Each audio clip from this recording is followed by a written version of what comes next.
Welcome to the Marketing Intelligence Show powered by Supermetrics, the leading marketing intelligence platform helping agencies and brands turn data into business growth. Hi, and welcome to another Hello. episode of the Marketing Intelligence Show by Supermetrics. I am your host today, Outi Karppanen, and I'm the lead marketing industry strategist at Supermetrics. And with me today is Juha Nuutinen, who is the CEO of Sellforte. And we will be talking a lot about MMM and going beyond the basics of actually how to turn that insight into action. So welcome, Juha, and please introduce yourself and Sellforte. Thank you so much. So my name is Juha Nuutinen, CEO and one of the co-founders of Sellforte. So Sellforte is a startup, or I would like to think scale up, focusing on a marketing mix modeling. So providing marketing mix modeling as a SaaS. And what makes us different compared to anybody else is we care more about our customers than anybody else. That is perfect. And yes. You were founded 2017? That is correct. Yeah, I would say you're beyond startup now. Okay, Yeah. Thank you. In my books, at least. Great. So as we said, we're going to be talking about MMM, and I've had the pleasure of working with you guys when I was working at Dentsu as a media strategist. So I think we can both bring interesting viewpoints to the conversation. Very nice. So let's set the stage. MMM has been around for a while, and it's been gaining more interest now, and it has evolved to some extent. Yes. How do you think it has evolved, and why is it more important now than ever? So where do I compare? I guess I could compare to 2017 when the Yes. company was founded. Okay, back then, the world back then, we actually come to a customer's office and we bring a USB stick. We actually bring a USB stick, and in this USB stick we basically kind of it's like encrypted and all, so like very, very safe. But all of the customer sales data is then transferred through this USB stick to kind of Sellforte laptops where we are locally doing kind of the analytics. So this is how it all started. Yeah. But that was, I guess, hey, Mikael was only starting Supermetrics back then, so we didn't have the great data pipeline tools that we have today. Yeah. So today it's completely different. So all of the customers, we can basically plug in all of the digital data sources in we take half an hour meeting with the customer. We typically spend 15 minutes. Customer is clicking just the data sources, connecting their data to Sellforte. Yeah. So super easy. We can do it. We have a very nice cooperation also with Supermetrics to make it very, very easy for all of the customers to connect their data to MMM. Yeah. And then there's the sales data. That's now living instead of the USB stick and taking a export from SAP. So that's now also living in customers BigQuery, AWS, S3, it's Azure, Snowflake, we can easily integrate to all of these data sources and automate these daily updates. So life is very easy in terms of data integrations nowadays. So you could say it has been solved of getting the data, and no more Excel's manual. Yeah. Yes. Exactly. No more Excel. So, still, sometimes the most comfortable way for the customer in collecting and sharing their offline media investment data is building a shared Google Sheet that is automatically read every time the model is run. Yeah. So sometimes that is still used, but let's just say that that's also completely machine readable and very easy to maintain for all the parties. What else would you say? Has there been any? I think it's just overall the support, and it's just easier. Yeah. I think when we started, there was no reason absolutely whatsoever for an e-commerce company to do MMM. Yeah. They were thinking that, hey, we are already capturing, we have perfect information from all of our customers. We are, reading all of the touch points when the customer sees the ad, clicks the ad, and we do this great multi-touch attribution models. Everything is traceable. But I think today, so back then it actually wasn't traceable. Yeah. So that's one thing. So the things haven't changed. Meta ads, Facebook ads has never like looked great on your GA4 report or GA report, UA report. That has always been the story. So it wasn't traceable actually then, but now because of the privacy issues and you are actually not getting 100% of your sales traced in your web analytics tool GA4, you are actually getting 75%. 70. So in some markets, 60% of your sales traced in your GA4. So our customers are like, hey, I don't want to understand how my marketing works 60% of my sales. I want to understand how it works to 100% of our sales. Exactly. And many also have their marketplace sales in Amazon. They have their own retail stores. So they want to understand how marketing affects also these channels where they don't get the attribution. Yeah. So MMM is becoming mainstream. The market has the marketing or media landscape has become very, very fragmented from the age of only having TV and maybe print. And also I would say that we have gone from the ages of digital coming up and gaining attraction, and then everyone being like, oh, the amount of data and this is the truth that we have, to realizing actually it hasn't probably been at any point 100% accurate. And also with the data privacy now, those who are used to e-commerce as being, we would call them data rich, they're also now becoming more data poor. I would say FMCGs or retail clients have been all along. So I think everyone's coming to a more plain field of playing ground of if you want the answers to your marketing. And also I think a big change in the market is that now the ad platforms are starting to speak about MMM. Yeah. So we are getting a great support from Meta, from Google's YouTube team, from TikTok, even Pinterest, these ad platforms that are speaking that, hey, MMM might be the way to actually get a more accurate read on how our products, how our channels are performing for the customers. Exactly. But how do you see, because if it's evolved to this point, I think in the industry there's been a talk about calibrating your MMMs through incrementality and attribution. Yeah. How do you see that are you guys doing it? And what do you think of it? So this is by the way great topic, and if you want to understand more about do's and don'ts about incrementality testing, I just listened to a great Supermetrics podcast episode with Olivia Corey.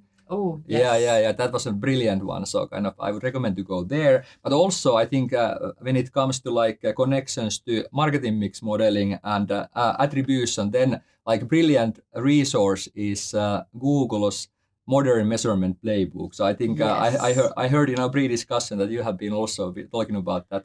Yes, I've read it through. It's a long read for everyone to know, but I would say especially the beginning, even if you're not technical, I recommend it if you work in marketing or are a CMO. I highly recommend reading it or checking out our Super Summit recording where I go over it. But then it gets more technical. It gives really good instructions on how to do it. Yeah. And I would say that's probably the end goal where people should be going. Yes. But how many do you think at this point are actually doing that and calibrating? Is it gaining popularity? So more and more. Yeah. For some less technically oriented customers, they need more help. We point them to resources, how to set up a meta conversion lift test, or how to set up geolift test, or how to do a shutdown test in one of your markets. So we of course give information to our customers, encourage to use, because I think it's worth also discussing the basic principles of what they say in the Google modern measurement playbook.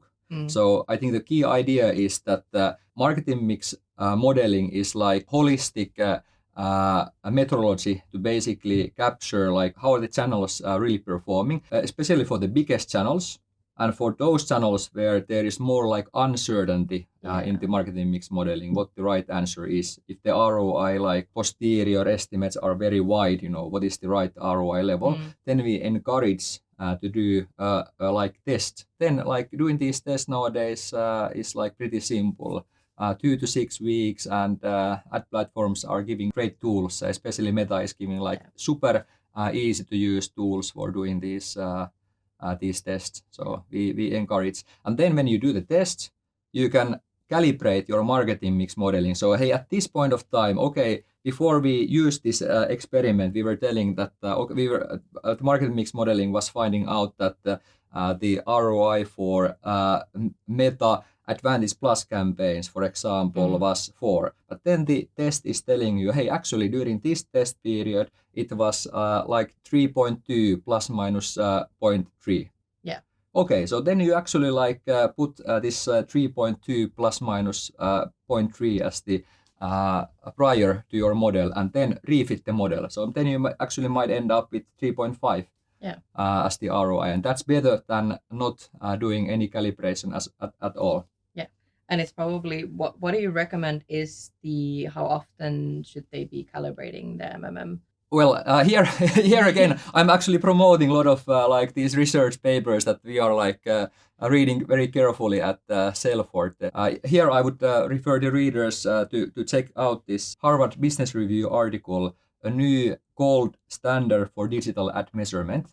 Mm-hmm. So that's like a brilliant article. You know, the summary is that they are arguing that marketing mix modeling combined with this like experimental testing calibration is the new gold standard for your digital ad measurement.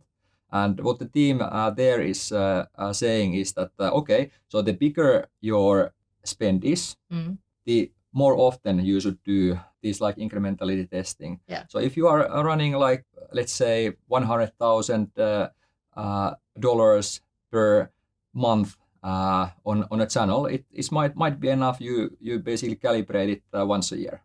But if you are actually spending 1 million per month on the channel, it makes sense to do like quarterly incrementality test, because actually your channel might be performing completely different way during your peak season, like pre-Christmas compared to January, February, March. Yeah. So it makes actually sense to do it on a more recurring basis. But of course, there's a work involved in doing these tests. So realistically, the more channels you are, the more rarely you then calibrate and incrementally test every channel. But we are definitely thumbs up for this approach. But I would like to also add that marketing mix modeling does not require any test to work. Yeah. So you actually get a sensible read on what is the ROI of your channels, even if you haven't done any test. Because also the marketing mix modeling, how we are doing the model calibration, we are not doing it in like isolation. For me, it's very important that our model gives accurate recommendation to our customers 100 times out of 100. Yeah. So we don't leave it to chance if the model is like giving good results, and we cannot allow the model to fit to like one poor data point, and then you are getting like completely wrong recommendations to customers. So what we are using is like rich data we are pulling the ad platform attribution data, so conversions, conversion values reported by the ad platforms with all of the attribution settings you are using, with the harmonized attribution settings. We are taking all of the Google Analytics for attribution data. We are matching that Google Analytics for attribution data with your sales data using these like unique key transaction ID. We might be using your Shopify Analytics reporting. Of course, we are using all of your experiments. We are analyzing independently all of your shutdown tests, swings up and down in all of your media channels. So this is the information we are basing the MMM result. And actually, when you fully use all of that information in your marketing mix modeling, this is like not a coin flip. You are getting the same results repeatably every single time. Yeah. So it's very robust. Very robust. And the more you put in good quality data, the more robust it becomes, and it becomes reliable. Exactly. And I think that's great. And it's remembering it's not about just getting one answer once. Yes. It's constantly improving, because you're most likely in your marketing campaigns doing different things. And as you said, like depending on the budget or depending on how often do you change your creatives or change your tactics, I think that then also influences how often you should probably calibrate or do incrementality tests and seasonality. Because if you're in e-commerce, peak season, Black Fridays, Christmases, or whatever happens to be, like if you sell ice cream, most likely summer will be your peak season, especially in Finland where we are. So I think that then you have to consider all of that. Yeah. Super good. I agree. So we've gone a little bit on how to go about the data and how MMM has evolved. But let's now pretend we're marketers, and we now have that data in our hands, the robust data in our hands. What can marketers actually then do with it? Now we have a result, most likely a dashboard in your case, or however you have MMM. What can we do with it? What can they do to make better decisions based on MMM? Or is that the holy grail? You now have the data, go and run. On a very fundamental level, if the customer does not do any changes in their marketing based on our tool, then we have failed.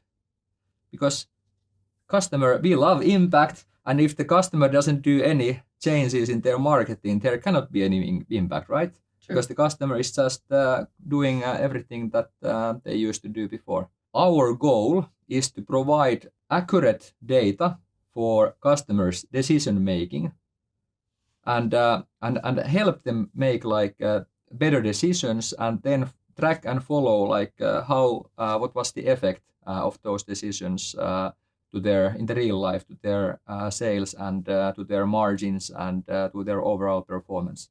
So that's what we do, and we have different tools to help customers then make those decisions. So I think one of the tools is, of course, like you mentioned, dashboard, right? Yes. So you see all of your historical investments. We basically update this dashboard, which includes all of your ad platforms, all the metrics, investments, impressions, clicks, conversions, conversion values from all of your ad platforms, Google Ads, Meta Ads, TikTok Ads, all of the ad platforms. You are getting your data on daily level. But then you are also getting on daily level your own sales data, which is actually then linked with the modeling to the marketing data. And you basically have what is GA4 saying. You basically get from the same dashboard this information. So you're basically getting, what does the ad platform say? What does GA4 say? What does Shopify Analytics say? What does our internal, whatever, we ask the customer on the counter, where did they come from, So we basically have all the data, including the marketing mix modeling in this one dashboard. So I call it Palantir because I'm a Lord of the Rings fan. Because it shows you basically everything kind of, all the information in one place. You can just...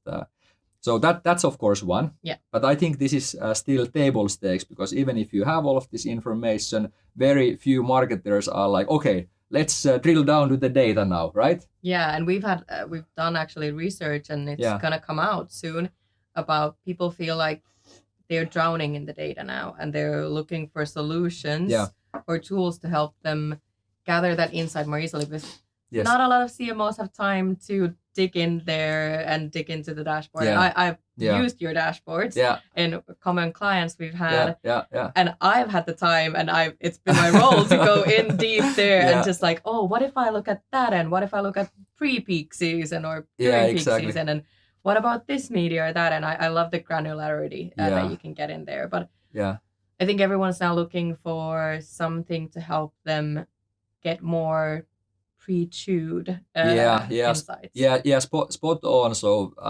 realistically, people responsible marketing planning, they don't have the luxury of spending many hours in the tool. So what we want to do is we want to make making decisions easy for the customer. So that's why we have, for example, this campaign dashboard. You can look at the past 30 days, past 60 days, past 14 days, whatever time period, all of your campaigns that are currently live or were done during that period. And you basically get, hey, what is the ROI based on MMM, based on ad platform, based on GA4. And if you are using, like most of our customers are using, the ROI from MMM as the single source of truth, as the common currency to compare against like different tactics, like Google search brand, Google compared to Google search generic and PMax, but also different ad platforms. So Meta Advantage Plus compared to TikTok awareness,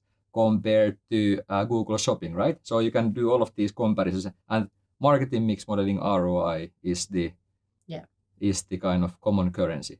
So then we basically get recommendations on every campaign level. So hey, this campaign is a winner. Okay, the target ROAS of that campaign is 5. You should actually kind of invest 20% more on that. So hey, change your target ROAS to 4.5 so that the ad platform can like spend more. Yeah, and I think it's then you guys and whoever partners, they may be using our media agency or who's the CMO, you guys are providing also the insight and like support on that. And do you have tools like scenario planner so that then if you want to start future planning, okay, like because now we're getting the where are we now? That's the basic of MMM. Like the first time you do, you're like, here we are, but then you want to be like, where do we want to go? What's possible if we do a little optimizing, and what's probably the optimal media mix? MMM is also like a strategic tool. So we have been sometimes comparing it to a flight control tower where you actually see like where all of the planes are flying, and you can basically get the really the big picture. And I think very important is that so we have some like planning events that we want to support. One important is like annual planning. So you need to create like the annual budget, and phasing to different seasons, phasing to different quarters. How much are we going to invest in different channels, TV compared to paid search, compared to paid social performance, and then how to allocate that investment throughout the year. So this is something that our tool provides. So you can basically have like multiple different scenarios for your next year. And you also, I think, very, very much use this like, so hey, our budget is like 10 million, but hey, if we get pressure, this is how much sales we lose if we need to go to 9 million or 8 million next year. And this is the business case for going to 11. Yeah. So this is how we would spend it, and this is where the channels where we would increase it, the seasons, the campaigns where we would invest it, and this is how much incremental sales or profit we would get. So the controlling is always very interested in those scenarios, and we are making it for our users very easy to play with different scenarios. And I think that's great, because I think the biggest question marketers are getting asked, especially by CEOs or CFOs, is, okay, we're putting this huge amount of money in marketing. What are we getting in return? And that's basically what MMM gives answers. And then if you can do those scenarios and say, well, actually, if we would put 1 million more, we could get 3 million extra. And who's going to say no to 3 million extra sales? No one. So it could be that is an easy way to justify why invest more. Yes. And maybe one more thing I could add. Our customers are also using this scenario, or we call it optimizer or media optimizer. So they are using it also for planning next month's or like next quarter's media plan. Yeah. And I think that's the good thing about MMM is you can look at it as a strategic tool and look at it on a yearly scale and look at the, as you said, between different medias. And that's exactly what I used to do with it. Or then you can go deeper if you're a digital planner, or if you're focused on certain campaigns, or you're in charge of tactical campaigns and someone else is more in brand campaigns. You can focus on your KPIs and your different measurements. So I think that case, and overall, I think just to summarize, MMM gives you understanding of where you are at this moment and where you're going to be going and with what media mix. Moving on to, I think these are like the ideal things of what we could do. And I think solving the problem with too much data and giving insight already is great for all marketers. But what do you think, what are the most common mistakes marketers make when they interpret the data, or what are the common pitfalls, or what aren't they considering when they're looking at the data? So I think many things have already went really well. Yes. if we are at this point that the customer is looking at the data, because I would say if I want to answer maybe a bit differently, because I think the biggest mistake is that you actually never get started, or you get started and you never finish this like test or pilot that you wanted to do. Yeah. So I think that's the biggest mistake. I have so many. I hear from so many places that if you have just one ad platform and you are investing I don't know, less than 1 million per month on paid media, you shouldn't do MMM. And I'm like, that's not right. I violently disagree with that statement. So kind of, I think definitely if you are actually investing even like more than, if you are investing $50,000 per month or more, it actually makes total business sense to test with MMM. Yeah. And even if you are only doing Google ads, or even if you are only doing meta ads, I would say it makes total sense. It actually makes super much sense to do MMM, because MMM also like one of the kind of things that we also want to provide to our customer. What is the business case then of like adding meta? Yes. If you're only like doing Google ads at the moment. Yeah. Or like hey, actually in Google ads you might actually have like 10 different tactics. You might be doing like PMax, you might be doing Google search generic, Google search brand. You have demand gen campaigns, you have your YouTube, you have your display advertising campaigns. So you have so many tactics within Google ads. You have so many countries which are in different phase of growth, completely different incrementality factors. Like you might be very mature already one market, and the second market is growing like crazy. You want to actually get a tool to like manage and optimize all of this palette, so it makes like total sense. So I couldn't disagree more when people say that it doesn't make sense for most advertisers to do it. And I totally agree with that, because the reality is, and I think one pitfall I've seen in history is not then doing any, like having variety in your data, or just you just think like, oh, this is the one truth I now have, and I'll just continue optimizing, but forgetting to add on every now and then a new media into the mix, or testing this. And even though you tested it, let's say 2 years ago in another market, does not mean that it wouldn't work now on this market or even that market. So it's just continuously bringing up new tests to it, seeing what the data is giving you answers. So I would say that's one other that I've seen from my aspect is focusing only on short-term ROI. So I want to maximize my short-term return on investment and forgetting the brands. Yes, I can relate to that. Yeah.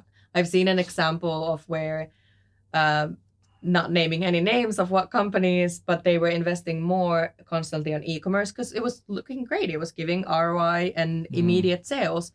But then when they had done MMM and they had seen the past 3 years of data, they could see that the baseline sales was decreasing, and the effect of marketing, so how much marketing is affecting your sales and bringing more sales, was increasing. So total sales was pretty much the same, but I could take from that data is that their brand was slowly dying, like the brand value of it. So meaning they were focusing too much on the short term and e-commerce. And I come from a background of doing a lot of brand marketers, so retailers, FMCG. So I'm used to preaching about the role of brand and how that helps in the short term ROI. Yes.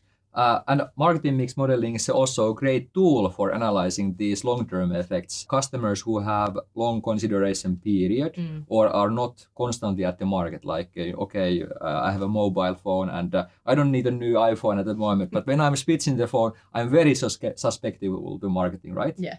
So kind of in these cases, majority of the marketing impact can come from the long term. Yeah. So what is happening like beyond the first 2 weeks after the advertising? Of course, none of the like attribution solutions like have a good answer on that. But in marketing mix modeling, you can basically add this like second component to your media features, that is the long-term part of the media with a retention rate of 0.99 and like uplift type of uplift's multiplicative shape and all of this that our data scientist can tell you much more about than me. But yeah, you definitely get that out from the MMM as well. Yeah.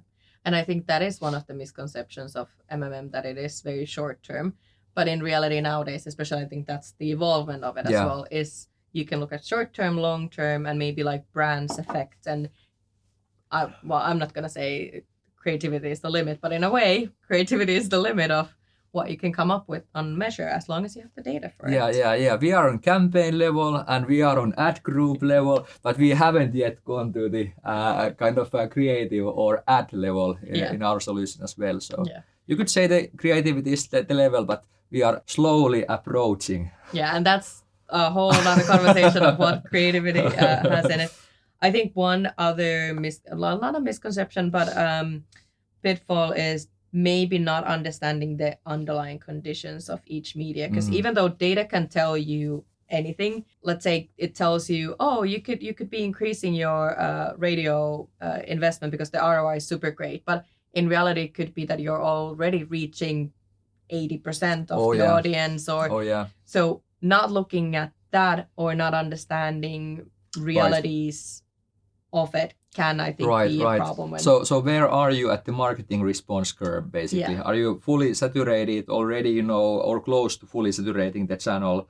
Or are you just kind of on the very beginning of the marketing response curve where you can still double and triple the investment and still get like very high returns for the marginal investment? So I think that's very valuable information. For example, Google brand search might actually look fantastic, not only in like GA4 and not only in the ad platform reporting. It can actually look fantastic also when you are taking a look at the marketing dashboard. What is my average ROI for Google search brand? Yeah, it might be the highest ROI channel, but it doesn't mean that the next $1 you are investing in marketing gives the best return in that channel. You might be actually getting like 95% of impression share on your like branded search keywords already. Marketing mix modeling is the tool that captures that, and that's basically then built in to the optimizer recommendations. So even if one channel looks fantastic, we are actually now optimizing for the marginal ROI of the last dollar invested in marketing. Yeah. And I think that's super great because the reality is that it is complex. Marketing is very messy and it's very complex. And I still think my personal view on anything basically automated or giving you data, or not even talking about AI, is we humans are still needed for our understanding of the data. We can, data can process more, but we can process differently and understand also what is your brand like and where does it fit. And I think overall, that's just good to trust your instinct as a marketer. Trust the data, but trust your instinct as well on what to do. Yes, instinct is very, very powerful, and should not this experience and instinct should not be like underestimated. And our goal is not to replace this experience and instinct, but actually give all the necessary data points, all of the data points from different sources to be included in the decision making. If I needed to choose only like AI solution and experience, I would go actually with experience.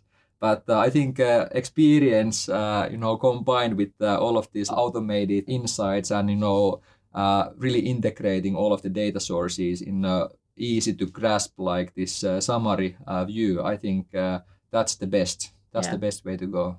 So in summary, do MMM, but do trust your instinct as well. Because then you have something to back it up, because it's, as said, easier to go to your CEO and say why I need 2 million more in marketing when you have data to say that it brings more sales, rather than say, well, because I want to. So well data said. talks. Well said. Looking ahead, what do you think is the future of MMM, or what's happening at the moment in the market? Okay, so first, the like positive thing is that we have seen like a massive increase in demand for marketing mix modeling. And that's like very easily seen if you just type in marketing mix modeling to Google Trends. You can actually see that the demand has like tripled or quadrupled in 3 to 4 years. And I think that's a big thing is this privacy, but the big thing is also this like really the ad platforms supporting this transition toward MMM. So marketing mix modeling. So that's really a good thing. So I of course expect that to continue and strengthen as a trend. I think this is just like first phase. I think for the MMM, I expect the trend to triple again in the next 3 years, supported by the ad platforms and also this like technologies that are like giving now like a reliable read to this new segment of advertisers, digital advertisers running their e-com D2C stores. Technically, I think at least we are not going to do anything different. Like I said, we care the most about our customers. I argue that we are the company that cares the most about their customer. We are not going to change that. Quality is still going to be number one thing for us and like getting value to our customers.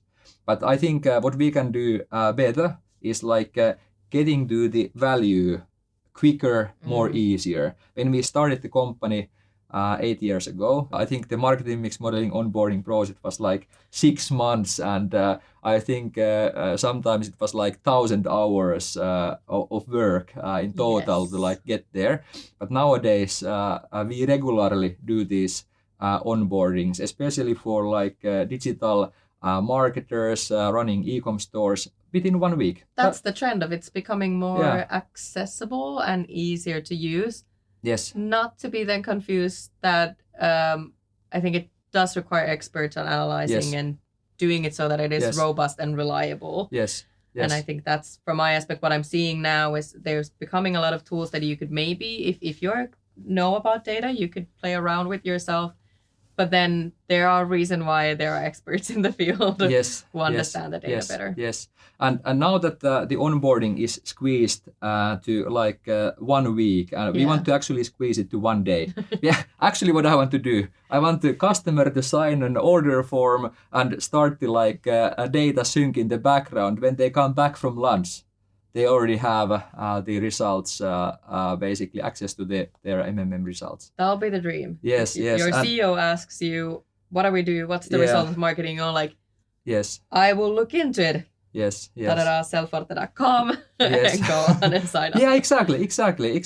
And we want to make it like riskless because, it used to be that, minimum investment 100,000. Hey, we are actually doing even like free pilots nowadays with the eligible customer. By the way, go to sellforte.com/supermetrics landing page, and if you are actually a Supermetric user, if you are an e-com and D2C running mostly digital channels, you might actually be eligible for the free pilot of Supermetrics customers. So if you're not using MM yet, now is your opportunity to dip your toe into it. 0 investment, 1 week onboarding, and I think you cannot fail. Yeah. So as parting words, besides that amazing offer, what advice do you have for someone who's just starting their MMM journey? If they haven't yet done it, someone's listening in and they're like, I'm interested, I want to start doing it. Well, besides contacting you guys, but what should they do? What's the advice? I think just get started. Yeah. It's like nowadays, and don't try to eat the elephant in one piece as a whole, right? Yeah. So like kick in the doors that are half open already, right? Yeah. So I would recommend to start with like a scope that can be like super easily achieved and like automated. So hey, just take your digital, even if you are doing like 20% or 30% of your media mix in TV or out of home, it doesn't ruin the analysis even if you leave these channels out from the pilot and add them later. Yeah. You can just go in with, hey, I'm going to go in with Google Ads, Meta Ads, TikTok ads is going to comprise maybe my like AVIN or affiliate channels. Hey, it's going to be already like 70 or 80 or even 90% of my media investments. And hey, I'm going to add my like e-commerce sales data. I'm not going to add my stores, which are like still half of the sales, but I'm going to add just my e-commerce sales. With this scope, you can actually get the results in weeks. You might actually get the free pilot that we discussed, right? Yeah. So hey, do that. Of course, you can add your TV and out of home later. Of course, you can add your offline stores later. That will like give you an even more accurate read. But just not getting started, I think, is the big mistake that you can do. And I think we've been saying this as well, is something is better than nothing. Yes. So it's a journey, and we talked about the calibration of MMM. That is on the roadmap when you've already started doing MMM. Yeah. To some, it might be a reality after a year you started doing, hopefully quicker, but still taking bite-sized portions of that elephant that is MMM and going little by little by little, because something is better than nothing. And I've said, last click probably is not an ideal last click attribution, but that's still better than nothing. Because if you know nothing... and oh my God, is our hey, we love last click. The reason we love last click is because it's like very reliable source for calibration on these like channels like shopping, BMax, or anything like related to paid search. Yeah. It's very reliable source for calibration. So that's why we love it. But oh my God, does it give you like bad guidance for your YouTube and Meta and TikTok investments? Yeah. You should. Oh my goodness. So yeah, or your TV, of course. Oh yeah, right. That's the perfect place to click on it. Super Bowl was just yesterday, and how many people clicked on Super Bowl ads? Not that many, most likely. Well, CTV helps, and I think from our end, what we're trying to do to help people build their data foundations is now having custom data import, so you can have your TV and offline media spend come automatically through to your chosen, whether it be BigQuery or whatever you're using as a data warehouse. And we call that all data foundation, and we help that. And then marketers, you have access, you know the quality of the data, and then they give access to you guys or whoever their partners in other things as well that you do with data. And that's my guidance to anyone in marketing of what to do is, well, first check you have the data and get the data. Because if you don't have data... I think let's make it easier. First check, do I still have my Supermetrics license? Yes. Because if I have my Supermetrics license, kind of will take care of the rest. Yeah. And is it taking all of your data, marketing data, and then Sellforte will take care of the next. But hey, thank you, Juha, for joining us. Your amazing insights and comments, and this has been a great episode. It was a pleasure to be involved. Thanks. Nice to meet you, Outi, and thank you so much for this. Thanks for tuning into the Marketing Intelligence Show from Supermetrics. Subscribe to our channel and follow us for more data-driven insights that will help you to master your marketing.